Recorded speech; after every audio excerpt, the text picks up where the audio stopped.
How about it? Will you work with me? Correct. Let me be honest with you. I have the sacrifice core that you're after. I am Mockingbird. So it's you. I never thought you'd be so bold as to come see me alone. Relax, my friend.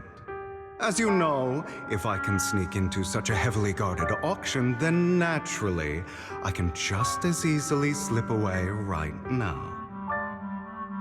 I'm here with the sincere intention to seek cooperation. I can give you that sacrifice core. And what do you want in return? Wealth, glory, power. The things everyone else in the world wants, I want them too. And I'm confident that as the current heir to the Ravenlock family, those are all things you can give me. Then you've certainly come to the right place. My family is working on a big project. If things come to fruition, Ravenlock's status in Tops will significantly improve. At which point, I'll be sure to leave a spot for you. Naturally, as an outsider, you're precluded from handling any of our core business. But profits from the scraps alone will be enough to set you up for life. Mr. Hartman, I think you've misunderstood me. I have no intention of joining the Ravenlock family. In fact, I have an art gallery under my name that does pretty well for itself. I was hoping you could recommend me for tops. You want to join Tops? That's easier said than done. Even for a family like ours, it would still require significant effort and... Just answer me yes or no. I don't think either of us can afford to waste time. I understand. Yes, you have my word. But in exchange, you'll have to give me the sacrifice core first. I'm sorry, but I'm afraid I can't. I've already hidden it somewhere safe, a place nobody else but me knows. You don't want to put all your chips on the table when dealing with Tops. I know that far too well. Then that means I also need to keep an eye out when working with the infamous Mockingbird, right? Mr. Hartman, I should remind you that I stand before you undisguised. Coming from a phantom thief who's never publicly revealed his identity, shouldn't that be sufficient assurance? If I betray you, then you merely need to lift a finger to wipe me from the face of this world. You do make a valid point there. In that case, you have a deal. I appreciate your trust. Why don't we celebrate our new partnership with a toast?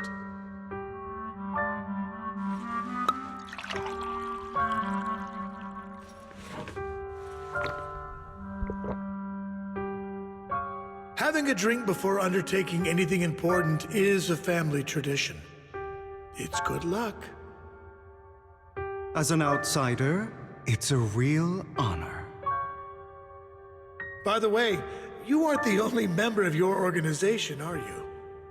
Shouldn't all your companions agree to this deal first?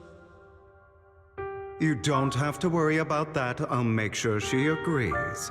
Otherwise, I'll get rid of her too. Seems you'll do whatever it takes to get things done. Great things lie ahead for someone like you. All right, let's leave it at that for today. I'll contact you about what to do next.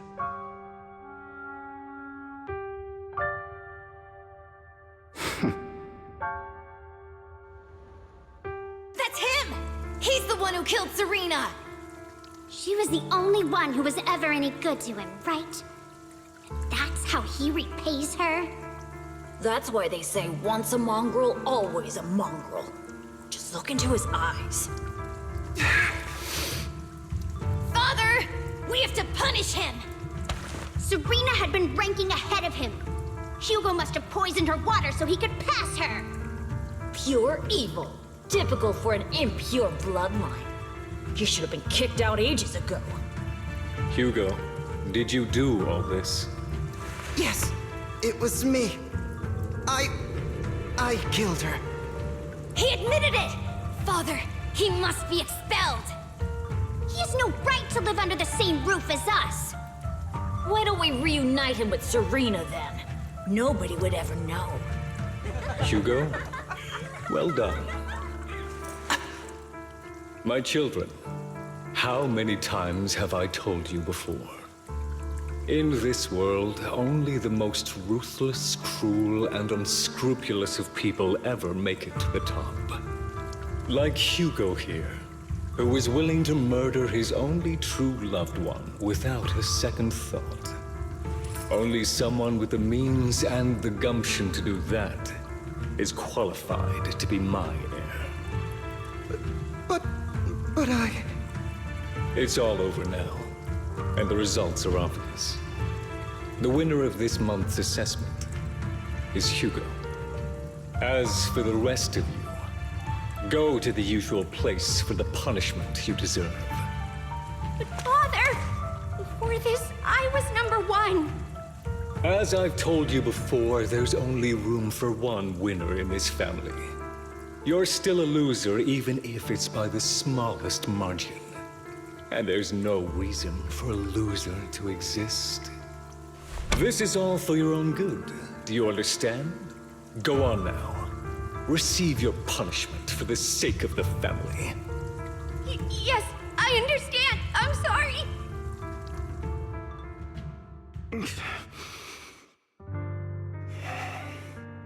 That really brought up some unpleasant memories. It won't be long. Soon, it'll all be over.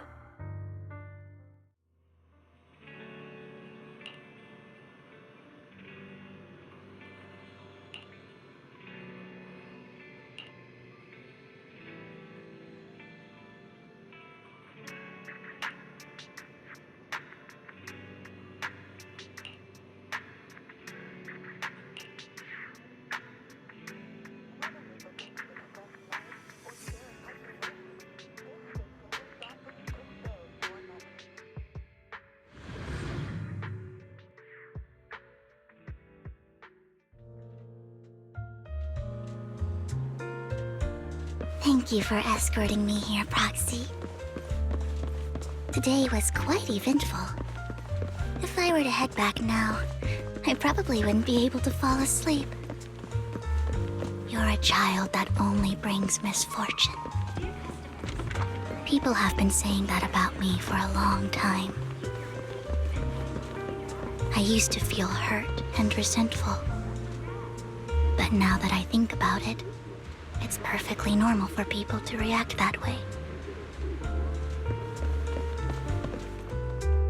Why do I only predict suffering? If I could predict happy things, joyful things, would people like me a little more? Maybe. Fate truly is set in stone. Often, I want to help these people avoid their miserable fates. For a time, I even thought that I was successful, that I could change people's destiny. But it was all an illusion. In the end, I couldn't do anything at all. So, I was really happy when you said that my abilities weren't a curse, but a gift. Thank you, Proxy.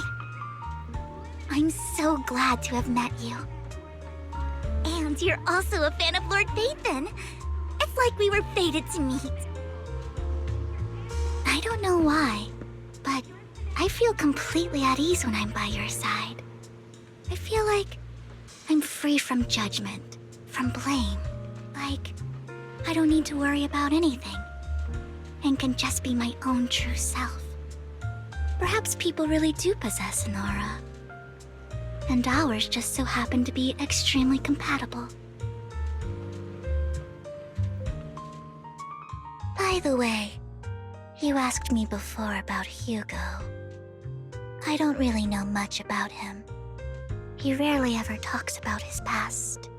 But judging from his eye colors, you can guess he's probably the bastard son of a renowned family. I think his mother was very worried about his different colored eyes, and even wanted to get rid of him at one point. But then his family offered a huge price and bought him off his mother for some reason. And just like that, he moved from a leaky and drafty boarding room to a luxurious mansion. But he's also mentioned that the extravagant home is actually like hell for him. I think it's probably because the family treats him terribly. I digress. He ran away and ended up meeting Lycon and his master. After that, they formed Mockingbird together and experienced a rare period of happiness. Until Lycon's betrayal. So, what's your take on Hugo? I imagine I would still be wandering around now if I had never met him. To me, Hugo is just like an older brother. I've always felt as though he's carrying some heavy burden with him. But that's a secret he's kept to himself. Something he'll never tell me. Sometimes when I look into his eyes, I can feel that he's really struggling with something. Even though he may say some extreme things, Hugo really isn't a bad person. I think one day he'll tell me his secret. Until then, I just have to wait. Wait and trust him.